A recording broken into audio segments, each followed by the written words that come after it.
ఏటా రూ. 1,00,000 ఆర్థిక సాయం ఎస్సీ, ఎస్టీ మహిళల ఖాతాలోకి.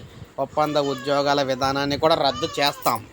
30,00,000 సర్కారీ కొలువుల భర్తీ చేపడతాం.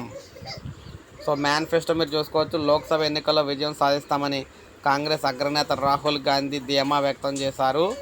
కేంద్రంలో కాంగ్రెస్ నేతృత్వంలో ఏర్పడే కొత్త ప్రభుత్వం దేశంలోని ఎస్సీ, ఎస్టీ వెనుకబడిన తరగతులు అంటే బీసీలు అనమాట చెందిన మహిళలందరికీ కూడా ప్రతి ఖాతాలో ప్రతి ఏటా కూడా రూ. 1,00,000 చొప్పున ఆర్థిక జమ చేస్తామని చెప్తున్నారు.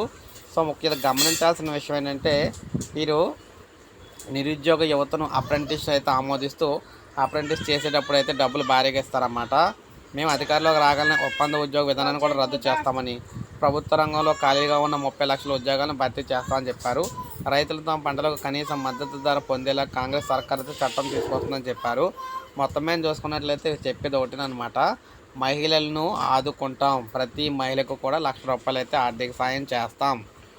ఉద్యోగాలు లేని వారికి ఉద్యోగాలు కల్పిస్తాం. రైతులకు ఇబ్బంది లేకుండా పంట పెట్టుబడికి కానీ అదేవిధంగా పంట నమ్ముకున్నప్పుడు డబ్బులు కానీ నష్టపోకుండా చూస్తామని చెప్తున్నారు. సో ఇది ఫ్రెండ్స్ ఈ వీడియో. నేను లైక్ చేయండి, సబ్స్క్రైబ్ చేసుకోండి, మన ఛానల్ సబ్స్క్రైబ్ చేసుకోండి.